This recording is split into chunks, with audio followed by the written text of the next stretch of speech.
देख रहे हैं सिटी इंडिया न्यूज चैनल, हक की आवाज। इस न्यूज के पेश करता है कॉस्मिक पेक्सुल। एक बार जो खाए यहाँ, बार बार आने को चाहे यहाँ।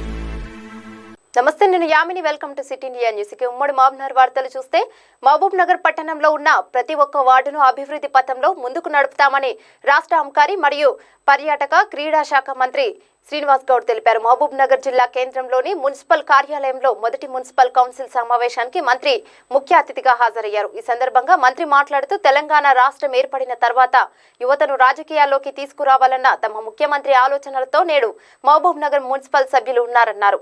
గత పాలకులు పాలమూరు పట్టణంలో వారానికి ఒకసారి నీరు వచ్చినా పట్టించుకోలేదని, కానీ తమ ప్రభుత్వం ఏర్పడిన తర్వాత 2 సోర్సుల ద్వారా రోజు విడిచి రోజు నీటిని అందిస్తున్నామన్నారు. గతంలో మున్సిపల్ కు నిధులు వస్తే సభ్యులకు కేటాయించడంతో గత పాలకులు నిర్లక్ష్యంగా వ్యవహరించారు.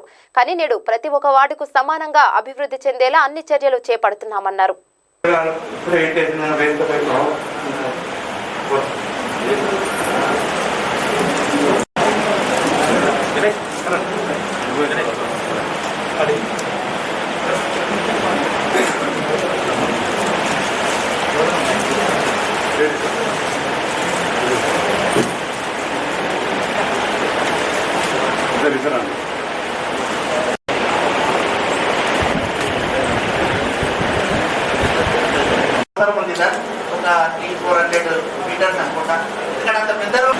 ఈరోజు మహబూబ్నగర్ పట్టణానికి సంబంధించి అది కూడా గ్రౌండ్, ప్లే గ్రౌండ్ అంటే ఉట్టిగా వాలీబాల్ ఫుట్బాల్ ఆడితేనే కాదు.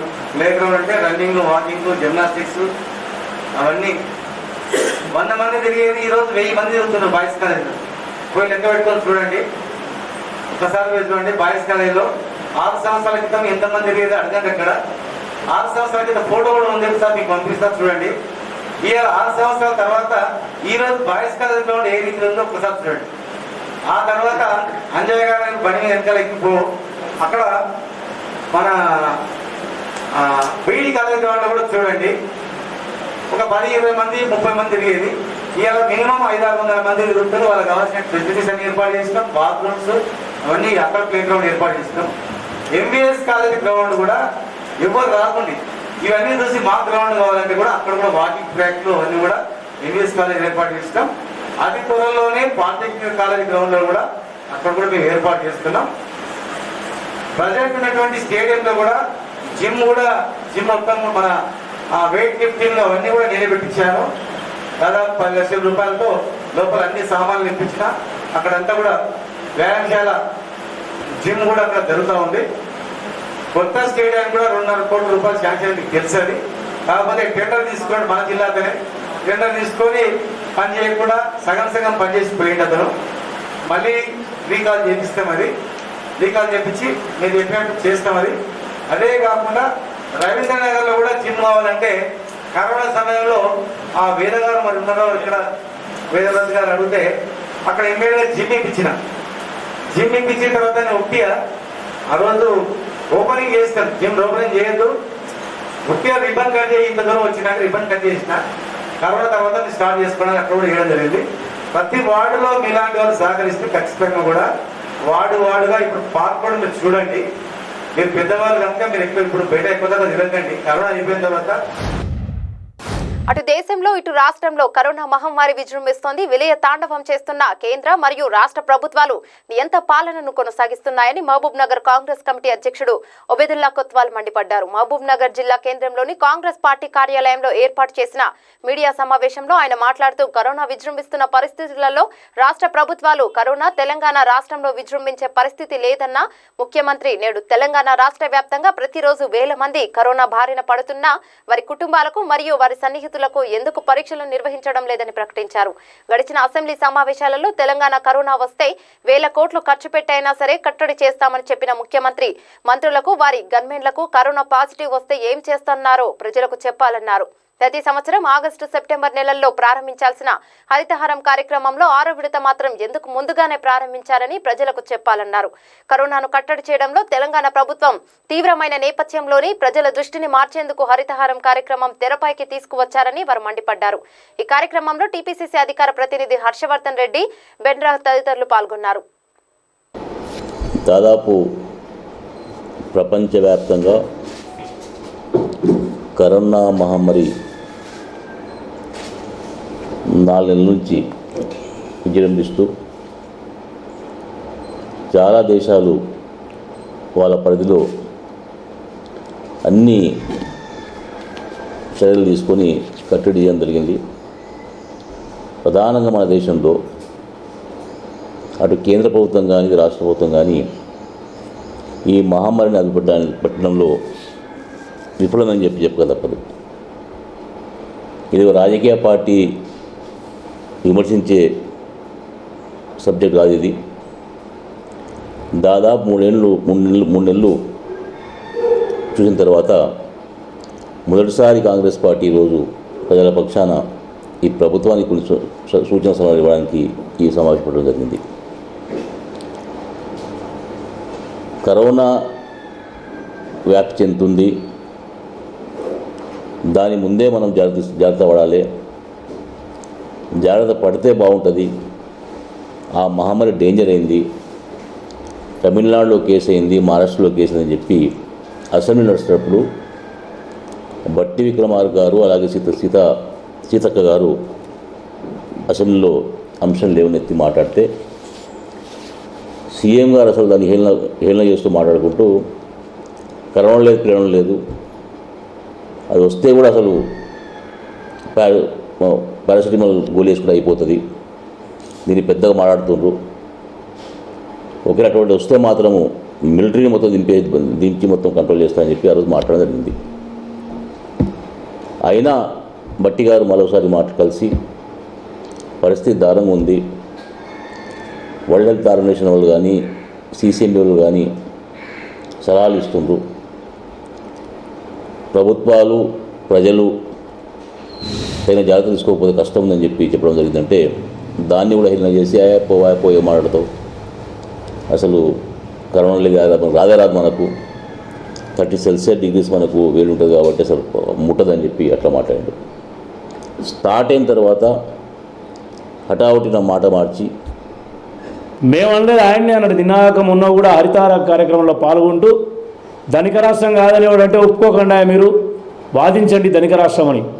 మరి ధనిక రాష్ట్రంలో చందాలు వసూలు చేసే ఉద్యోగ ఉపాధ్యాయ కార్మికుల కాంట్రాక్ట్ ఉద్యోగుల జీతాలు కట్ చేసే 3 నెలలు సగం కేంద్ర ప్రభుత్వం ప్రకటించినటువంటి బడ్జెట్లో వాటాను తీసుకునే మరి ఎన్ని కోట్లు కేటాయించినవు, ఎక్కడ ఖర్చు చేసినవు, ఎన్ని క్వారంటైన్ సెంటర్స్ ఏర్పాటు చేసినవు, ఎన్ని ఆసుపత్రులు ఏర్పాటు చేసి ఎన్ని పడకలు ఏర్పాటు చేసినవు, ప్రజలకు చెప్పకపోతివి, అత్యున్నత న్యాయస్థానం హైకోర్టుకు నివేదించకపోతివి, మరి ఎక్కడ మీరు కరోనాను కట్టడి చేస్తున్నట్టని కేసీఆర్ గారిని పెద్దలు ఇది రాజకీయమైనటువంటి విమర్శ కాదన్నారు. కానీ ప్రజల పక్షాన కాంగ్రెస్ పార్టీ మీరు ఏ నిర్ణయం తీసుకున్నా స్వాగతించినాం. మోడీ గారు సప్పట్లు కొట్టమంటే కొట్టినాం, పూలు చల్లమంటే చల్లాం, కేసీఆర్ గారు లాక్డౌన్ విధించి ఏం చేయమంటే జ్యేష్ఠం మేము సహకరించినాం. కాంగ్రెస్ పార్టీ తరఫున మా శ్రేణులకు కూడా మా ఉత్తమ్ కుమార్ రెడ్డి గారు రాష్ట్రంలో, ఒబెదుల్లా కొత్వాల గారు జిల్లాలో ఏ స్థాయి లీడర్లు పిలిపించినా మేము దాన్ని పాటించినాం. మరి మీరు టెస్టులు ఎన్ని చేసిండ్రు? పక్క రాష్ట్రం ఆంధ్రప్రదేశ్లో ఇప్పటికీ 6,74,000 మందికి టెస్టులు చేస్తే ఈ రాష్ట్రంలో 30,000 దాటలేదు.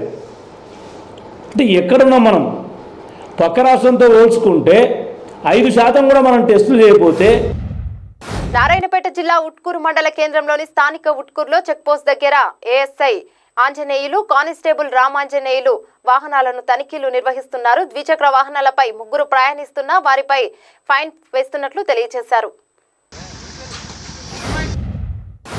కరోనా కట్టడిలో కేసీఆర్ సర్కార్ విఫలమైంది. కరోనా కట్టడికి 5,000 కోట్ల నిధులు కాదు 10,000 కోట్ల ఖర్చు చేసైనా సరే కరోనాను కట్టడి చేస్తామన్న ముఖ్యమంత్రి గారి మాటలు ఏమయ్యాయి? వైరస్ కట్టడిలో రాష్ట్ర ప్రభుత్వం విఫలమైంది. టీపీసీసీ కార్యదర్శి జి మధుసూదన్ రెడ్డి గారు కరోనా కట్టడిలో కేంద్ర రాష్ట్ర ప్రభుత్వాలు పూర్తిగా విఫలమయ్యాయని దేవరకద్ర నియోజకవర్గ కాంగ్రెస్ నాయకులు టీపీసీసీ కార్యదర్శి జి మధుసూదన్ రెడ్డి గారు ఆరోపించారు. రాష్ట్రంలో విస్తృతంగా పరీక్షలు నిర్వహించాలని, కరోనాను ఆరోగ్యశ్రీలో చేర్చాలని విలేకరుల సమావేశంలో తెరాస ప్రభుత్వాన్ని జీఎంఆర్ గారు డిమాండ్ చేశారు. అదేవిధంగా తెలంగాణ ధనిక రాష్ట్రమని ప్రకటించిన ముఖ్యమంత్రికి కరోనా పరీక్షల కోసం ప్రజలు పడుతున్న పాట్లు కనిపించడం లేదా అని ప్రశ్నించారు. అనేక దేశాల్లో ప్రైవేట్ ఆసుపత్రులను జాతీయం చేసి ప్రజలకు ఉచితంగా వైద్య సేవలు అందిస్తున్నారని ఈ సందర్భంగా గుర్తు చేశారు. అదే మాదిరిగా దేశంలోనూ ప్రజలకు ఉచితంగా పరీక్షలు, చికిత్స అందించాలని కేంద్రాన్ని డిమాండ్ చేశారు. ఈరోజు మనందరికీ తెలుసు, గత 3 నెలలుగా మనందరం ఈ కరోనా అనే మహమ్మారితో తీవ్ర ఇబ్బందులు పడతా ఉన్నాం. ఈ కరోనా వల్ల అన్ని రకాలుగా కూడా నష్టపోతా ఉన్నాం. ముఖ్యంగా ఈరోజు కరోనాను కట్టడి చేయడంలో అటు కేంద్ర ప్రభుత్వం కానీ ఇటు రాష్ట్ర ప్రభుత్వం కానీ పూర్తిగా విఫలం చెందినట్లుగా మనం అందరం చూస్తూ ఉన్నాం. వాళ్ళు ప్రెస్ మీట్లలో చెప్పిన విధానం కానీ, అసెంబ్లీ సాక్షిగా మాట్లాడిన విధానాలు కానీ ఎక్కడ కూడా అమలు అవుతలేదని చెప్పేసి ఈరోజు ప్రజలందరూ గమనిస్తూ ఉన్నారు. ముఖ్యంగా మన రాష్ట్ర ప్రభుత్వం గురించి ఈరోజు కంప్లీట్గా అంటే టీఆర్ఎస్ పార్టీ ఏదైతే ఉందో అధికారాన్ని అనుభవిస్తూ ఈ కరోనాను కట్టడి చేయడంలో పూర్తిగా విఫలం చెందింది. దానికి నిదర్శనం మనం అందరం చూస్తా ఉన్నాం. ప్రజలందరూ కూడా తీవ్ర ఇబ్బందులు పడుతూ ఉన్నారు ఈ కరోనా మహమ్మారి వల్ల. ఈరోజు కరోనా స్టార్ట్ అయినప్పుడు అసెంబ్లీ సాక్షిగా మన ఎవరైతే రాష్ట్ర ముఖ్యమంత్రి గారు ఉన్నారో ముఖ్యమంత్రి గారే స్వయంగా అసెంబ్లీలో ప్రకటించడం జరిగింది. అయ్యా, మేము 5 కోట్లు కాదు 10 కోట్లైనా సరే, 5,000 కోట్లు కాదు 10,000 కోట్లైనా సరే ఖర్చు చేసి ఈ కరోనాను కట్టడి చేస్తాము, కరోనాను రాకుండా కాపాడుతాం, కరోనా వచ్చినా కూడా మేము. టీవీ మహబూబ్నగర్ ఉమ్మడి వార్తలు మరో బులెటిన్లో మళ్ళీ కలుసుకుందాం. అంతవరకు చూస్తూనే ఉండండి సిటీ ఇండియా న్యూస్.